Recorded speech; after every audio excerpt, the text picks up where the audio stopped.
Bismillahirrahmanirrahim. Assalamualaikum warahmatullahi wabarakatuh. Salam buat rekan, teman, dan sahabat sekalian dimanapun kalian berada.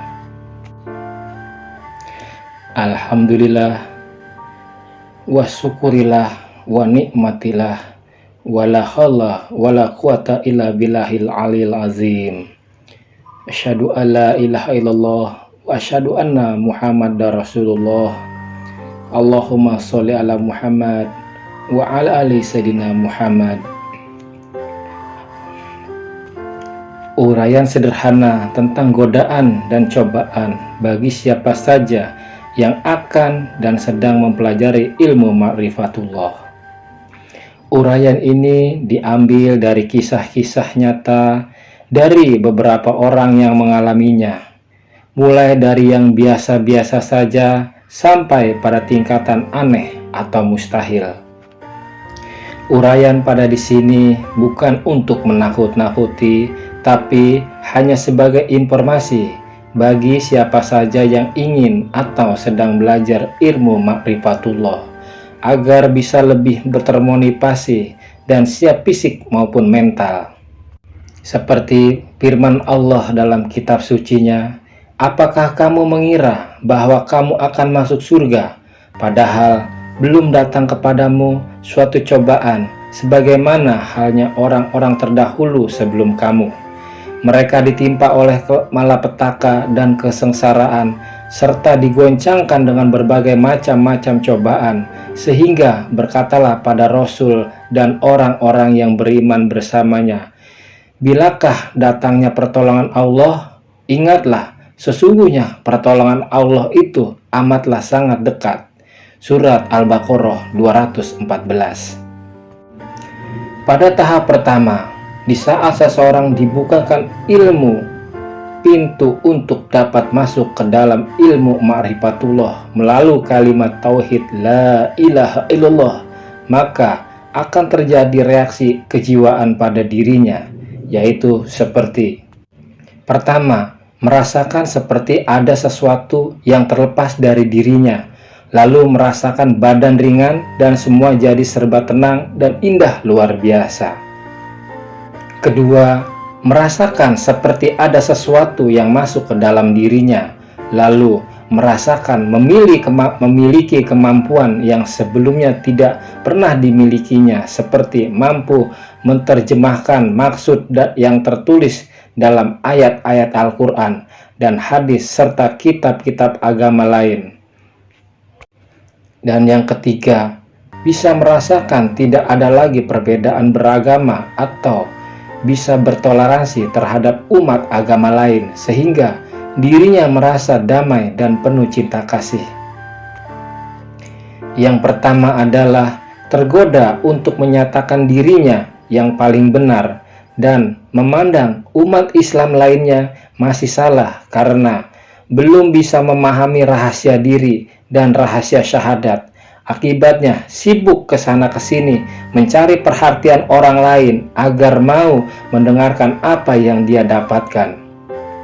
Kedua, perilaku ini berbagai macam tingkah lakunya, ada yang biasa saja, namun ada juga yang kalau diajak ngobrol soal apa saja selalu ujung-ujungnya soal ilmu makrifat, tapi kalau ditanya jawabnya muter-muter kayak komedi puter, dan yang dengerin juga ikut muter-muter alias mumet, bingung.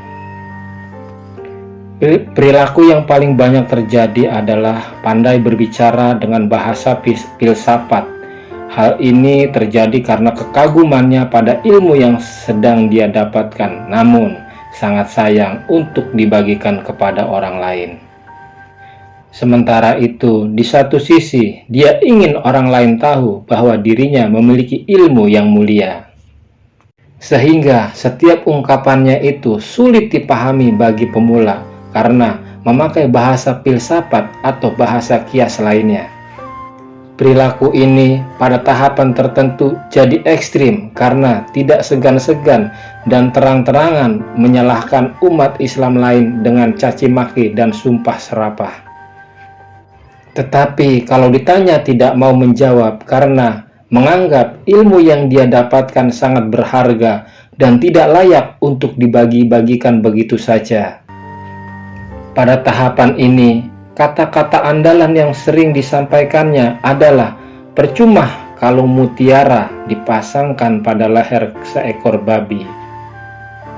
Akibat dari perilakunya yang seperti itu, maka banyak prasangka buruk terhadap dirinya dan juga terhadap ilmunya, sehingga disadari atau tidak, lambat laun akan dijauhi oleh teman atau bahkan keluarganya sendiri. Dan akhirnya menjadi cobaan bagi dirinya sendiri, dan jika tidak ada pembimbing lanjutan, maka akan berakhir bercakap sendiri dan marah-marah sendiri. Lebih parah lagi, membuat orang-orang jadi takut belajar ilmu ma'rifatullah. Yang ketiga, tergoda menjadi fanatik pada guru dan kitab yang dipelajarinya, seolah gurunya lebih mulia dari Rasulullah dan kitabnya lebih hebat dari Al-Quran dan hadis. Dan ini adalah fenomena baru yang saya temui dan merupakan cobaan baginya. Apakah mampu kembali kepada Al-Quran dan hadis? Semua godaan pada tahap ini akan mudah diatasi jika memiliki dasar syariat yang cukup, yaitu mencontoh perilakunya Rasulullah Shallallahu Alaihi Wasallam sesuai yang ada dalam hadis-hadis. Dan itulah pentingnya ilmu syariat dalam perjalanan mendalami ilmu makrifat ini, sehingga benar apa yang disampaikan oleh Imam Al-Ghazali bahwa ilmu syariat tanpa ilmu ma'rifatullah pasti sia-sia. Tapi ilmu ma'rifatullah tanpa ilmu syariat pasti sesat. Bagi mereka yang mendapatkan ilmu laduni, godaan dan cobaan pada tahapan ini nyaris tidak dirasakannya. Setelah terbuka rahasia diri dan rahasia syahadat, maka pemahaman selanjutnya adalah masuk pada keyakinan, yaitu keyakinan akan kebenaran hikmah-hikmah gaib yang ada pada beberapa surat dan ayat dalam Al-Quran dan zikir yang mendalam. Semakin kuat keyakinan menerimanya, maka semakin baik pula.